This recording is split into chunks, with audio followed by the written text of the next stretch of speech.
Assalamualaikum warahmatullahi wabarakatuh. Perkenalkan, nama saya Gumelar Ageng Wibowo, NIM 20121498 dari kelas SI 02. Ingin mempresentasikan komunikasi efektif. Komunikasi efektif yaitu komunikasi yang mampu menghasilkan perubahan sikap pada orang lain yang dapat terlihat dalam proses komunikasi sehingga dapat terjalin hubungan baik antar komunikator. Komunikasi efektif menurut para ahli.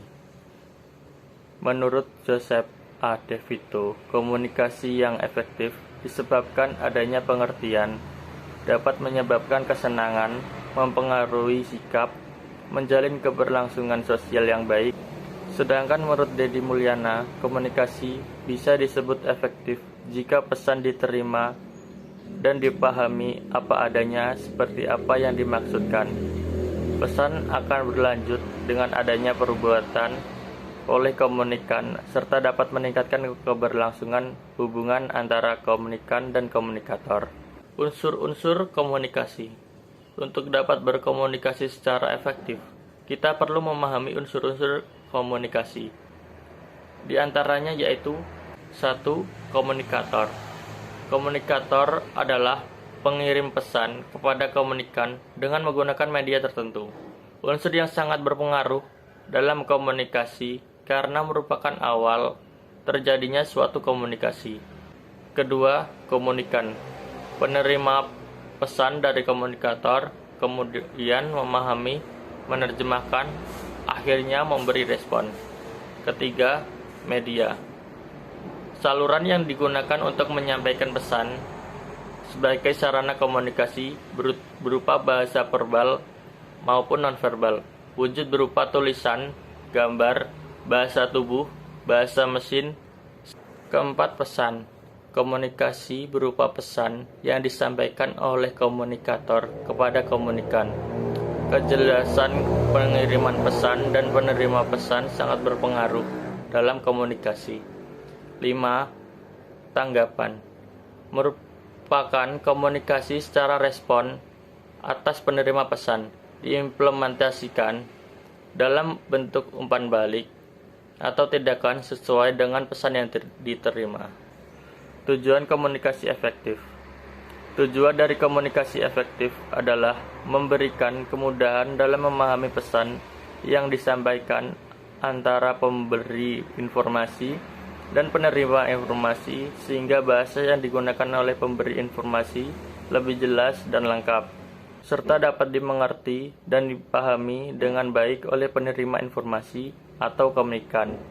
Agar pengiriman informasi dan umpan balik dapat seimbang sehingga tidak terjadi monoton. Selain itu, komunikasi efektif dapat melatih penggunaan bahasa nonverbal secara baik. Syarat-syarat untuk berkomunikasi efektif. Yang pertama yaitu menciptakan suasana yang menguntungkan. Kedua, menggunakan bahasa yang mudah ditangkap dan dimengerti. Ketiga, pesan yang disampaikan dapat mengunggah perhatian dan minat dari pihak komunikan. Keempat, pesan dapat mengunggah kepentingan di pihak komunikan yang dapat menguntungkan. Yang kelima, dapat menumbuhkan suatu penghargaan atau reward ke pihak komunikan. Elemen-elemen yang membuat komunikasi efektif. Yang pertama, yaitu pesan yang jelas. Pesan yang ingin disampaikan pengirim harus sederhana, mudah dimahami, dan disusun secara sistematis. Yang kedua, pesan yang benar. Informasi yang dikomunikasikan tidak boleh samar atau salah dalam arti apapun. Yang ketiga, pesan lengkap. Komunikasi adalah dasar pengambilan keputusan. Jika informasinya tidak lengkap, dapat menyebabkan keputusan yang salah. Yang keempat, pesan tepat. Pesan yang dikirim harus pendek, ringkas, dan memfasilitasi interpretasi langsung dan mengambil langkah yang diinginkan. Kelima, keandalan. Pengirim harus yakin dari ujungnya bahwa apapun yang disampaikan benar menurut pengetahuannya. Bahkan, penerima harus memiliki kepercayaan pada pengirimannya dan dapat mengandalkan pesan yang dikirim. Yang keenam, pertimbangan penerima. Media komunikasi dan mengatur fisik lainnya harus direncanakan dengan memperhatikan sikap, bahasa, pengetahuan, dan tingkah pendidikan dan posisi penerima. Hambatan-hambatan komunikasi efektif. Yang pertama, yaitu hambatan yang melibatkan kata. Hambatan yang melibatkan kata di sini terdapat bahasa. Bahasa ini adalah media komunikasi. Jika pengiriman menggunakan istilah teknis secara berlebihan, penerima akan kesulitan untuk memahami pesan dengan jelas. Pesan tidak terorganisir ketika kata-kata diatur secara sistematis untuk membentuk pesan yang kuat. Itu kehilangan efisiensi dan maknanya. Kelebihan informasi. Efektivitas komunikasi berkurang ketika seseorang terus berbicara untuk waktu yang lama. Yang kedua, hambatan yang melibatkan latar belakang orang. Di sini terdapat perbedaan sikap. Terkadang orang menolak untuk memahami atau berubah pikiran ketika mereka telah menetapkan pandangan mereka tentang topik tertentu. Sikap mereka menghalangi tujuan komunikasi. Yang kedua, hambatan yang melibatkan latar belakang orang. Di sini terdapat perbedaan sikap. Perbedaan sikap, terkadang orang menolak untuk memahami atau berubah pikiran ketika mereka telah menetapkan pandangan mereka tentang topik tertentu. Sikap mereka menghalangi tujuan komunikasi. Kemudian perbedaan demografis, perbedaan usia, generasi, kelamin, status, dan tradisi. Kekurangannya pengalaman dan perspektif umum. Pengalaman seseorang mengembangkan perspektif mereka dalam melihat sesuatu dengan cara tertentu. Perspektif ini bervariasi dari orang ke orang. Kemudian melompat kesimpulan. Beberapa orang kurang sadar dalam mendengarkan orang lain dan sering melompat ke kesimpulan di antara komunikasi, sehingga melibatkan motif pesan. Yang ketiga, yaitu hambatan fisik. Hambatan fisik dibagi menjadi 3. Yang pertama, jarak fisik.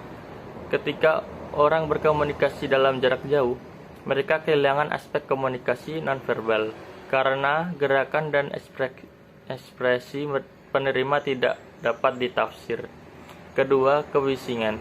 Lingkungan atau sistem komunikasi terkadang melibatkan kebisingan yang tidak diinginkan yang mengganggu proses komunikasi sehingga tidak efisien. Kedua, kebisingan. Lingkungan atau sistem komunikasi terkadang melibatkan kebisingan yang tidak diinginkan, yang mengganggu proses komunikasi sehingga tidak efisien. Ketiga, hambatan fisiologi. Salah satu hambatan yang paling umum untuk komunikasi yang efektif adalah kecacatan fisik orang yang terlibat.